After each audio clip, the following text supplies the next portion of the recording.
preocupa, hay una serie de elementos que nos dicen que algo está cambiando. Patricio Ramírez, que es nuestro invitado para analizar estos temas y del Observatorio Económico y Social de la Universidad de la Frontera. Patricio, ¿cómo le va? Bienvenido, muy buenas tardes. Muchas gracias, Miguel Ángel, un gusto saludarte también. Bueno, el viernes lo esperábamos y usted me comentó que hay nuevo director ya del núcleo después de la lamentable partida, ¿cierto?, de la doctora De Negri. Así es, efectivamente, ahora ya en marzo, por cierto, comenzamos esta nueva temporada y ya tenemos nuevo director del núcleo, el doctor Patricio Mena, así que teníamos una reunión de inicio ahí para delinear el plan de trabajo, ¿cierto?, de este año. Muy bien, todas las buenas vibras para el nuevo director. Patricio, vamos al punto. Nuestro país ya no es ninguna novedad, lo venimos advirtiendo desde ya hace bastante tiempo. Está pasando un momento difícil en materia económica, aunque el IPC comienza a mostrar algunas señales. Y hoy día, leyendo el económico de La Tercera, dice que a lo mejor no vamos a tener esa recesión que se pensaba. ¿A eso podríamos apuntar en definitiva? Sí, bueno, todavía es un poco reciente, digamos, pero sí es cierto que el último dato que tuvimos de IMASEC, cierto que va mostrando el crecimiento económico del país, fue de 0,4%, fue positivo para el mes de enero, y fue algo que sorprendió al mercado de manera positiva porque en general se esperaba una cifra más negativa, tomando en cuenta, Miguel Ángel, que este año 2023 se encuentra proyectada una recesión económica para el país. Esa proyección ha sido entregada tanto por organismos nacionales, como el Banco Central, por ejemplo, el Ministerio de Hacienda, y también ha sido ratificada por organismos internacionales como el Banco Mundial o el Fondo Monetario Internacional. Por lo tanto, todo apunta, ¿cierto?, a que este año debiéramos tener una recesión económica. Eso significa que vamos a tener un crecimiento económico negativo y eso a su vez trae una serie de consecuencias dañinas, como por ejemplo disminución del empleo, de los ingresos fiscales, etcétera. Y es por esa razón que este primer dato de crecimiento del año, del mes de enero, ¿cierto?, de este año, que haya sido 0,4% positivo, viene a brindar un poco de esperanza, ¿cierto?, iniciando este año, pero hay que tener en consideración que es recién solamente un dato del inicio de año, pero que está mejor, digamos, de lo que se esperaba. Sí, uno hace análisis y que lo ve en la calle. Respecto de la condición económica, estamos apretados, estamos pasando momentos difíciles, pero hay sectores que igual les va bien. Por ejemplo, los locales, los restaurantes, la gastronomía, la diversión. Uno ve Avenida Alemania desde el jueves en adelante y los locales están completos. Entonces, eso demuestra que además, a lo mejor no se gasta como antes, pero igual se está gastando. Claro, efectivamente la economía es muy diversa, hay muchos sectores económicos y claro, hay algunos que les va mejor que a otros, ¿cierto? Y en el balance, estas cifras siempre que se muestran, ¿cierto?, son un promedio de lo que está pasando en el contexto total de la economía, pero claramente si uno revisa distintas actividades económicas, hay distintos resultados también, ¿cierto? Y como tú mencionas, el sector de comercio, restaurantes y hoteles no le ha ido tan mal. Sin embargo, igual las cifras en general del sector han disminuido respecto de lo que se observó el año pasado y antepasado, por ejemplo. Igual hay un dejo de preocupación también ahí en la gente del sector del comercio, aun cuanto todavía mantienen una actividad importante.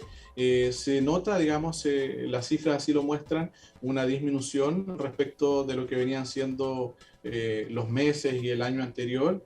Y eso también tiene que ver, ¿cierto?, con este escenario económico que hoy día es más débil en términos generales de lo que teníamos, ¿cierto?, en los últimos 2 años. Patricio, y si nos comparamos con los países vecinos, más bien con Argentina, que tenemos una gran relación, una gran vinculación de todo tipo, hoy día Argentina está con 3 dígitos de IPC y aún con medidas como el fijar precios en algunos productos. Entonces, esa solución que en algún momento la conversamos y que la gente decía, ¿por qué en Chile no le ponen el precio al pan, al azúcar o a los productos básicos de la canasta para poder ayudarnos? Pareciera que no es la gran solución. Claro, efectivamente ahí uno tiene que ir aprendiendo, ¿cierto?, de esa experiencia nacional e internacional. Y efectivamente el caso de Argentina es un caso muy crítico en términos de inflación, porque nosotros estamos muy preocupados acá en Chile porque tenemos una inflación, ¿cierto?, de 2 dígitos, de 11,9%, el último dato que tenemos anual. Sin embargo, si uno mira a Argentina, Argentina tiene una inflación de 100%, digamos, en términos anuales. Llegaron a los 3 dígitos. Y eso significa, ¿cierto?, un problema mayor para las personas, ¿cierto?, para los habitantes que ven día a día cómo los precios suben y cómo sus ingresos en el fondo pierden poder adquisitivo. Y efectivamente Argentina ha tenido, ¿cierto?, un sistema de control de precios donde han intentado artificialmente fijar el precio de algunos productos como una medida, ¿cierto?, tratando de frenar la inflación. Pero efectivamente también lo habíamos conversado acá y que tanto la teoría como la evidencia empírica muestran que esas medidas, esas soluciones finalmente no funcionan. Y claro, tenemos que ir aprendiendo de esas experiencias, Miguel Ángel, también, porque de vez en cuando aparecen, ¿cierto?, algunas ideas como esas en Chile desde nuestro Congreso, de alguna manera se obvia de toda esta evidencia, ¿cierto?, que existe, como digo, tanto a nivel teórico como a nivel práctico, digamos, de lo que estamos viendo en Argentina, que son medidas que, aunque pudieran parecer un poco lógicas, digamos, desde el punto de vista del sentido común, en términos prácticos no funcionan, y es más, incluso más allá de no funcionar, generan el efecto contrario, digamos, que los precios terminan subiendo mucho más de lo esperado. Pero en la práctica, y lo han podido comprobar gente de Temuco, que va a Argentina y compra productos, por decir un caso, compara el precio del azúcar, el precio del aceite, o sea, canasta básica, y está mucho más barato que en Chile, por me dice. Uno puede, no sé, comer con 5.000, 6.000 pesos un plato, un almuerzo, una cena, y sin mayor inconveniente. Entonces, ¿cuál es el factor que ahí se genera para que nosotros, si vamos a Argentina, pudiéramos tener un mayor poder adquisitivo que los argentinos cuando vienen a Chile están muertos? O sea, reconocen que aquí ellos muy poco lo que pueden comprar. Sí, sí, es verdad, se han invertido un poco los papeles, Miguel Ángel, si nos recordamos hace un tiempo era al revés, ¿cierto? Los argentinos venían para acá, ¿cierto?, en búsqueda de algunas compras. Hoy día eso ha cambiado en parte, pero también hay que ser claro ahí que eso no es tan generalizado, o sea, son algunos productos, ¿cierto?, de la canasta que efectivamente, y algunas marcas que tienen algunos precios más baratos, digamos, que el común y lo que tenemos hoy día en términos generales en Chile, pero en el agregado, digamos, los datos son los que se muestran en las estadísticas oficiales. O sea, Argentina hoy día tiene una inflación disparada, mucho más grande que la de Chile, 10 veces más grande en términos generales, pero claramente, lo mismo que decíamos que hay diferencia entre los sectores económicos, con los precios pasa exactamente lo mismo. Si bien la inflación puede ser de X valor, eso no significa que todos los bienes y servicios hayan subido en ese valor. Hay algunos productos, ¿cierto?, que van a subir de precio de manera más gradual, otros van a bajar y otros van a subir mucho más que el promedio, que es el dato final que se entrega, ¿cierto?, a través de los medios de comunicación. Y entonces eso es lo que está pasando en Argentina hoy día. Hay algunos productos del ámbito, ¿cierto?, gastronómico, alimenticio, que parecieran, ¿cierto?, estar más convenientes que acá en Chile, pero en el agregado, digamos, si uno revisa los datos de todos los bienes y servicios, efectivamente están mucho más complicados que nosotros acá. Bueno, es un tema también, y usted lo ha dicho, el factor dólar es importante. O sea, si uno va con el billete chileno también allá, entra a comprar lo mismo digamos, en la conversión queda lo mismo. Es más, en Argentina tienen tanto movimiento en lo económico que entiendo que tienen el dólar azul, que es el que ellos en definitiva tratan de mover, porque entiendo que ese no se declara, que no es el oficial, pero ahí donde ellos hacen también la posibilidad de tener ingresos para poder solventar el tema económico. Claro, claro, Argentina tiene el que se denomina el dólar blue, efectivamente el dólar azul, ¿cierto? Que es un dólar no oficial, paralelo, digamos, a lo que circula de manera, ¿cierto?, más formal en Argentina, y que de alguna manera, claro, pueden manejar un poco más para fijar también estos precios de alguna manera un poco más convenientes, pero eso a la larga también trae otro tipo de consecuencias negativas para su economía, ¿cierto? Efectivamente, al tener medidas paralelas como este dólar azul, hace que también los datos y la información del gobierno sea, Miguel Ángel, también menos creíble, digamos, porque el mercado empieza a manipular y a poner sus propios valores, ¿cierto? En este caso al dólar, no respetando de alguna manera el real valor que tiene esa moneda, ¿cierto? Que lo dicta el valor del dólar oficial. En situación que en Chile no ocurre, ¿cierto? Nosotros tenemos acá un dólar observado que publica todos los días el Banco Central y es el dólar, digamos, que se utiliza, ¿cierto?, para todas las operaciones financieras, ¿cierto?, en nuestro país. Y que nos da seriedad como economía. Eugenio Carinao está comentando, dice, a las AFP, a los bancos, supermercados, financieras, la bolsa, ISAPRE, etcétera, etcétera, les va muy bien cuando estamos en crisis económica. ¿Es sospechoso o no? Le pregunta Patricia a usted. Bueno, la economía, ¿cierto?, tiene esos elementos, ¿cierto?, que efectivamente cuando hay un resultado general, positivo o negativo, claro, hay algunos sectores, algunas industrias, algunas empresas que quizás les puede ir mejor que a otras, ¿cierto? Y eso es cierto, digamos, ahí uno tiene que analizar con cuidado las cifras porque hay mucha diferencia entre los distintos sectores. Hay que revisar, en el caso de la AFP, claro, han tenido rentabilidades importantes en base a las comisiones que cobran.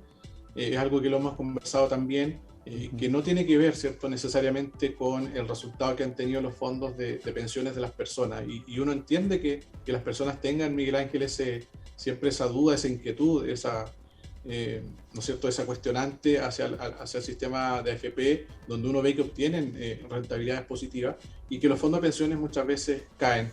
Pero también son dos cosas distintas, digamos, que se mueven por caminos distintos. Las pensiones, los fondos de pensiones de las personas dependen mucho de la rentabilidad que tengan los activos, ¿cierto?, donde están invertidos en Chile y en el extranjero, mientras que la rentabilidad que obtiene la AFP depende de las comisiones que la AFP cobra, ¿no es cierto? Y eso es algo más o menos fijo que recibe la AFP todos los meses de los afiliados. En cambio, la rentabilidad de los afiliados es mucho más variable, ¿cierto?, porque depende de cómo le vaya al sistema financiero nacional e internacional. Y en el último tiempo, Miguel Ángel, hemos tenido malas noticias en eso, pero no solamente en Chile, ¿cierto?, sino que en el resto del mundo. En general, las inversiones han rentado negativo y eso obviamente se arrastra también hacia el resultado que han tenido los fondos de pensión. Patricio, ¿es recomendable hoy día cambiarse de fondo para poder, de alguna manera, hacer frente a esta caída?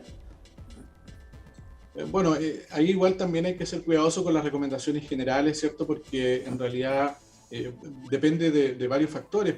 Por nombrar algunos, va a depender mucho también de la etapa laboral en que se encuentra la persona. Si yo pienso que si nos queda por ahí en torno a 5 años o menos, ¿cierto?, para jubilar, sería bueno estar o trasladarse hacia fondos menos riesgosos, ¿cierto?, como el D, como el E.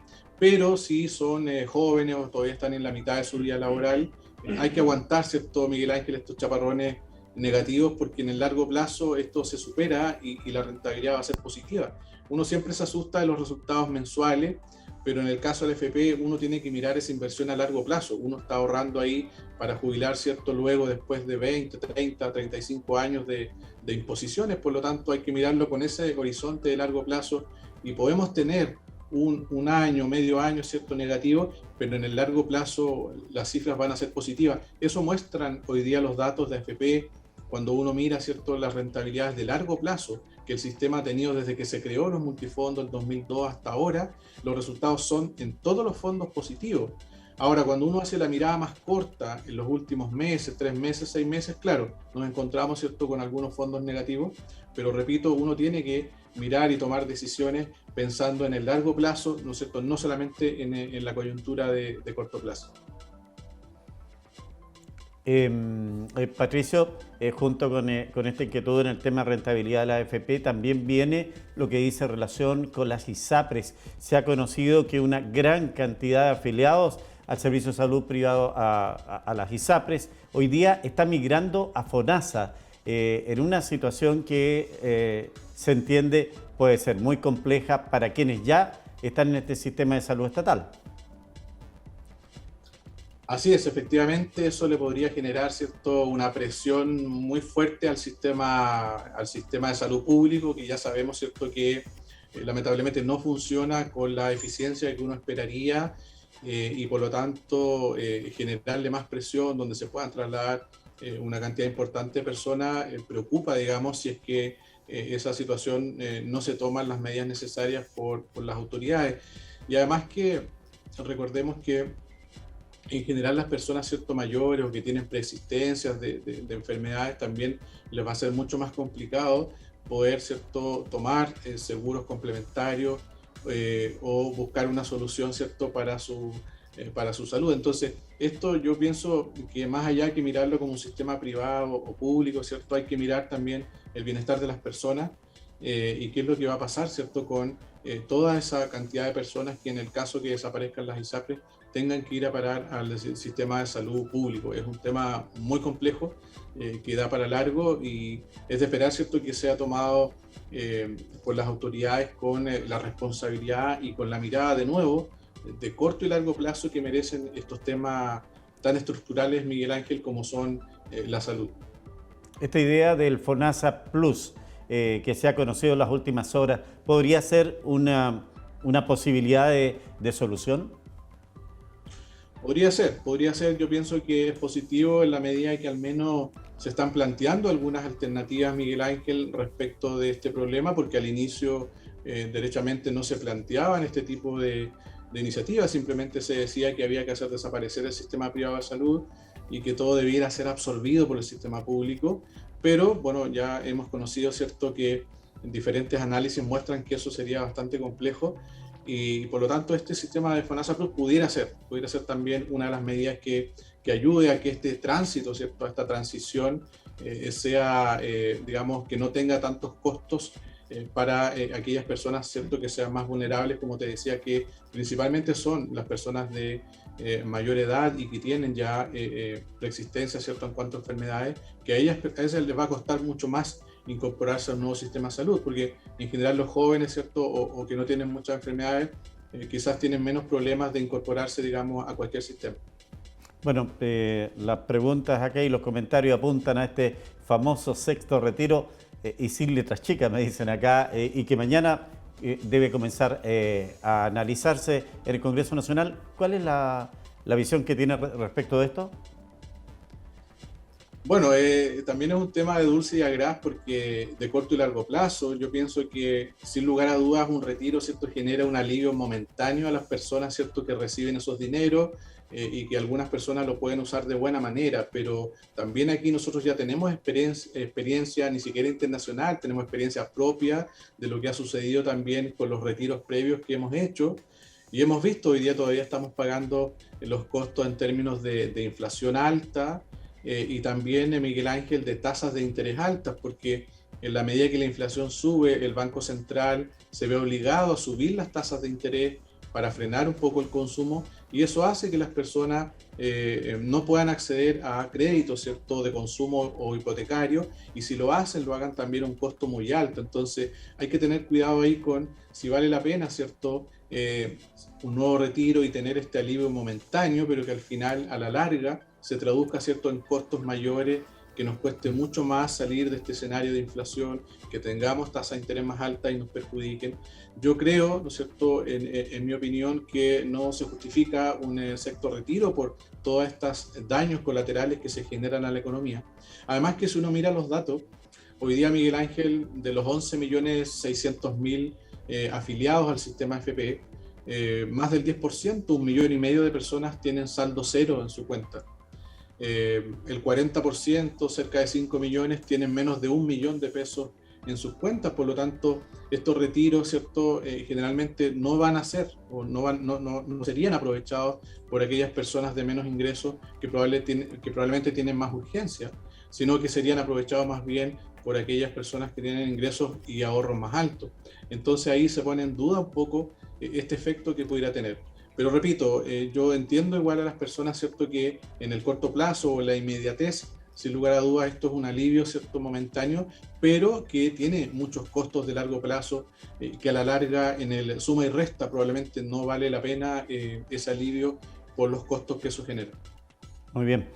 Patricio Ramírez, agradecerle la gentileza de esta conversación, como siempre, esclareciéndonos, haciéndonos entender qué es lo que pasa en nuestra economía nacional y obviamente los efectos que tiene en nuestra región. Muchas gracias, gusto en saludarlo. Encantado, muchas gracias igual y hasta la próxima, Miguel Ángel.